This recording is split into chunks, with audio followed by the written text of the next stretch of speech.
অনেকেই পশ্চিমবঙ্গের যুবশ্রী প্রকল্প থেকে একটা মেসেজ পাচ্ছেন। তো এই যে নোটিফিকেশনটা আসছে, এর আসল মানেটা কি? চলুন আজ আমরা এটাই সহজ করে বুঝে নেব। হ্যাঁ, এই মেসেজটা পাওয়ার পর থেকেই কিন্তু অনেকের মনেই একটা আশা জেগেছে, আবার একই সাথে একটা কনফিউশনও তৈরি হয়েছে। তো চলুন আগে এই জটটা ছাড়ানো যাক।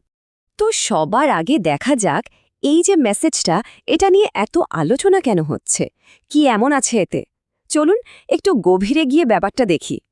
দেখুন, এরকম একটা মেসেজ পেলে এটা ভাবাটা তো খুব স্বাভাবিক যে যাক, এবার টাকাটা অ্যাকাউন্টে চলে আসবে। অনেকেই ভাবছেন হয়তো আর কয়েকটা দিন। কিন্তু সত্যিটা কি তাই? তাহলে চলুন এবার আসল কথায় আসা যাক। এই মেসেজটার আসল অর্থটা কি একদম পরিষ্কার করে বুঝে নেওয়া যাক ব্যাপারটা। ব্যাপারটা ঠিক এই রকম। একদিকে আমরা ভাবছি টাকাটা এক্ষুনি চলে আসবে, কিন্তু অন্যদিকে এর আসল মানে হলো আপনার অ্যাপ্লিকেশনটা ঠিকঠাক জমা পড়েছে, ব্যাস। এটা টাকা ঢোকার কনফার্মেশন নয়, এটা আসলে একটা রসিদের মতো যে হ্যাঁ, আপনার আবেদন আমরা পেয়েছি। তবে হ্যাঁ, একটা ভালো দিকও আছে। এই মেসেজটা পাওয়ার মানে হলো আপনার আবেদনটা বাতিল হয়ে যায়নি, ওটা প্রসেসের মধ্যেই আছে।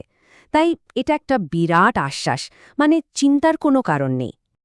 আচ্ছা, তাহলে অ্যাপ্লিকেশন জমা দেওয়ার পর থেকে টাকাটা অ্যাকাউন্টে আসা পর্যন্ত মাঝখানের এই জার্নিটা ঠিক কেমন, কি হয় আসলে? চলুন পুরো প্রসেসটা এবার ধাপে ধাপে দেখে নিই। দেখুন, এখানে কয়েকটা ধাপ আছে। প্রথমে আবেদন জমা পড়ে, অনলাইন হোক বা অফলাইন। তারপর হয় ডকুমেন্ট ভেরিফিকেশন, মানে সব কাগজপত্র খুঁটিয়ে দেখা হয়। যারা পাশ করে তাদের নিয়ে একটা ফাইনাল লিস্ট তৈরি হয়। সেই লিস্ট যায় ট্রেজারিতে, মানে সরকারি কোষাগারে। সেখান থেকে আবার ব্যাংকে যায় ভেরিফিকেশনের জন্য, মানে আপনার অ্যাকাউন্টের ডিটেলস সব ঠিক আছে কিনা। সব শেষে এই সব ধাপ পার হলে তবেই টাকাটা আপনার অ্যাকাউন্টে পাঠানো হয়। বুঝতেই পারছেন, এতগুলো ধাপ পেরোতে তো একটু সময় লাগবেই। কিন্তু তাহলে আসল সিগন্যাল কোনটা? কখন বুঝবেন যে টাকাটা এবার আসলেই আসছে? খেয়াল রাখবেন, একটা স্পেশাল মেসেজ আসবে যেখানে ইংরেজিতে ক্লেম কথাটা লেখা থাকবে। যেই মুহূর্তে এই ক্লেম লেখা মেসেজটা পাবেন, ধরে নিতে পারেন আপনার টাকা আসছে, সাধারণত 1-2 দিনের মধ্যেই। কিন্তু অনেকের ক্ষেত্রেই তো বেশ কিছুদিন কেটে যায়, টাকা আসে না। প্রশ্ন হলো, কেন এই দেরি? এর পেছনে কিছু খুব কমন কারণ থাকে। চলুন এবার সেই কারণগুলো একটু দেখে নিই। দেখুন, দেরি হওয়ার বা আবেদন বাতিল হওয়ার কয়েকটা প্রধান কারণ আছে। যেমন বয়সের গণ্ডি পেরিয়ে যাওয়া বা জমা দেওয়ার ডকুমেন্টে কোনো ভুল থাকা। সবচেয়ে বড় সমস্যাটা হয় ব্যাংকের ডিটেলস নিয়ে। অ্যাকাউন্ট নম্বর বা আইএফএসসি কোডের সামান্য ভুল থাকলেই টাকা আটকে যায়। আবার অনেকে একাধিকবার আবেদন করে ফেলেন, সেটাও একটা সমস্যা। আসলে বেশিরভাগ ক্ষেত্রেই দেখা যায় ছোটখাটো ডেটা এন্ট্রির ভুলেই পেমেন্ট আটকে থাকে। আচ্ছা, আর একটা খুব গুরুত্বপূর্ণ ব্যাপার আছে, সেটা হলো আবেদনটা কিভাবে করা হয়েছে, অনলাইনে নাকি অফলাইনে। বিশ্বাস করুন, এর ওপরেও কিন্তু পুরো প্রসেসটার স্পিড নির্ভর করে। চলুন দেখি কিভাবে। ব্যাপারটা খুব সহজ। যখন অনলাইনে আবেদন করা হয় তখন আবেদনকারী নিজেই সব তথ্য সরাসরি সিস্টেমে এন্ট্রি করেন, তাই এখানে ডেটা ভুলের চান্স অনেক কম। কিন্তু অফলাইনে কি হয়? ফর্মটা জমা পড়ার পর কর্মীরা সেটা দেখে ম্যানুয়ালি কম্পিউটারে তোলেন, আর এইখানেই কিন্তু ভুল হওয়ার একটা সম্ভাবনা থেকে যায়, মানে হিউম্যান এরর। আর তার জন্যই অফলাইন প্রসেসে অনেক সময় দেরি হয়ে যায়।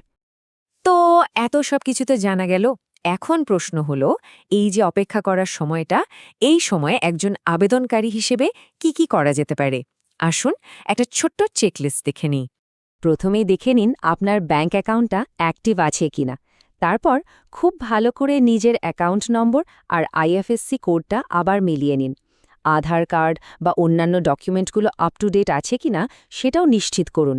আর সব শেষে নিজের আবেদনের একটা কপি থাকলে সেটাতে কোনো ভুল আছে কিনা একবার চোখ বুলিয়ে নিন। মানে মূল কথাটা হলো নিজের দিক থেকে সবটা পরিষ্কার রাখা। তাহলে পুরো ব্যাপারটা সারসংক্ষেপ করলে কি দাঁড়ায়?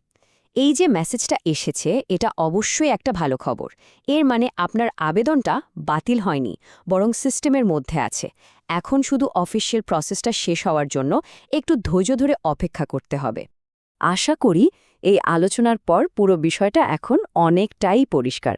এবার একটা প্রশ্ন, এই যে এতগুলো তথ্য আমরা জানলাম, এর মধ্যে কোন তথ্যটা আপনার মতে সবচেয়ে জরুরি, যেটা অন্য একজন আবেদনকারীকে জানালে তারও খুব উপকার হতে পারে?